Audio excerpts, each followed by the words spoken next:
Classrooms are changing. These changes are brought about by a new generation of teachers, students, developing technologies, or a combination of various factors. For this reason, teachers have altered the manner in which they go about managing their classrooms. Let's have a look at some of the classroom strategies. Show enthusiasm.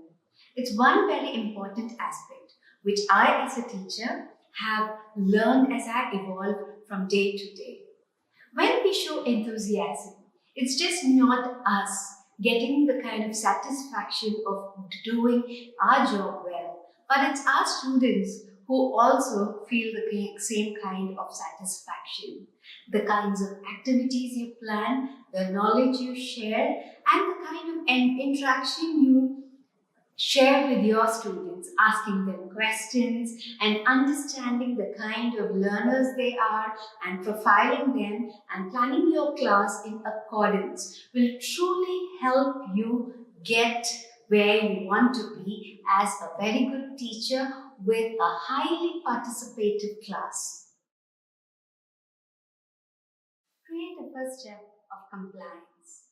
When we think in terms of creating a first step for compliance, it means getting your class ready to participate and go with you. So there are some simple factors which you could engage your students with. Tell them that to get ready, to get on the go, ask them or give them instructions. So you can use terms like, look at me, look at the board, are we ready? So these kind of statements will prepare the students for a receptive mode where they know they are going to get information, they're going to get instructions, and there is something that they would have to follow in order to be active participants in the class. When you create this mode of compliance, by giving them instructions as to how you're going to guide them to the class and what they should be doing, in ways of statements like asking them to observe, pay attention to the board or some kind of information, it would help you to move forward with your class with active participation. And you are also, through your statements, engaging the attention of the students every step. Prepare yourself. I know as a teacher, you would prepare those lessons well, think of the kind of questions your students may ask, and be ready for on the go as far as your classroom is concerned. But my dear teachers, remember you have to also be prepared for disruptions. Because at times, there are those moments where our students have already decided before we enter the class that they don't want to have that class on that particular day. At those kind of periods or those kind of times, they tend to ask questions and try to dissuade you and go off the track, talking about something else, trying to engage you with different aspects and scenarios which is not related to your lessons. So in that case, you will have to try to bring the students back on track and how you're going to engage them, because remember, they have already decided that they don't want the class. So in that case, how are you going to offer your class differently? Have a plan B as well and be prepared for those disruptions. When we think in terms of a classroom, we always think of the traditional classroom where the teacher keeps lecturing or giving information and takes some time off here and there to ask questions to see if the students are following. But it would be better if you could engage in a collaborative atmosphere in the class. At times when I walk into the classroom, I break away from the traditional method of seating, which is in rows. I ask the students to make groups, and most of the time I ask them to make groups in the shape of horseshoes, because then if I want to join the team, all I have to do is go and fill up that vacant space. So there you would be participating as a teacher and guide your students as well.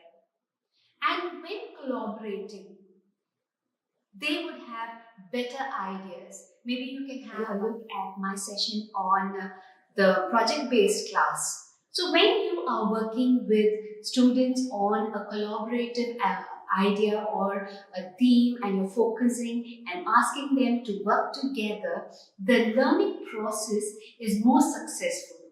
This is what I have learned in my experience. So yes, if you can manage and ask your students to collaborate, work and study, it would give you a better result. Remember to play.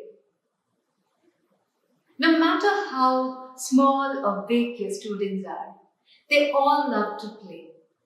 So remember, when you engage your students with activities and games, they tend to enjoy.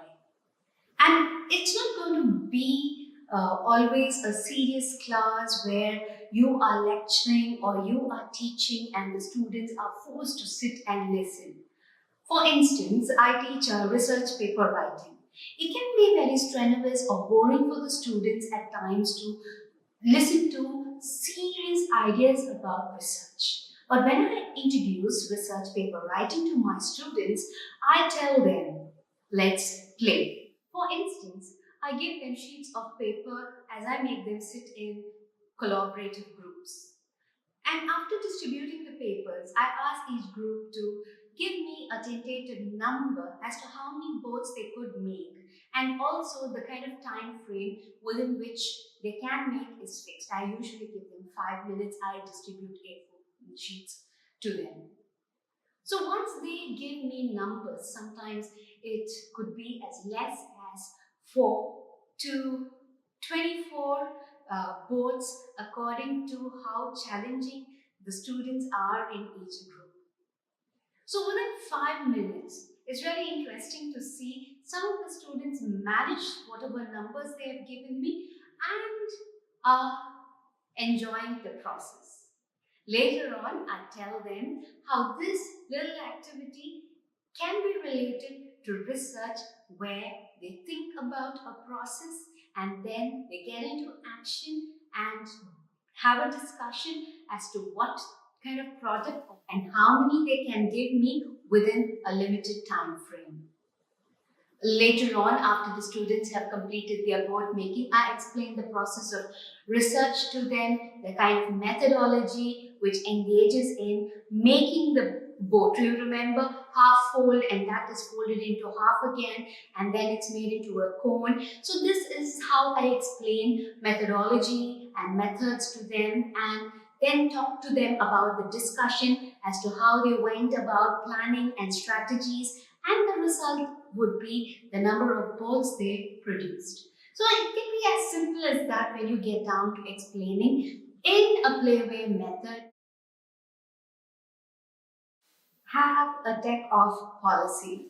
I know most of you would agree with me when I talk about tech off, because we all know, or we have been through the phase where there has been a student fidgeting, sending messages, laughing in the middle of a session.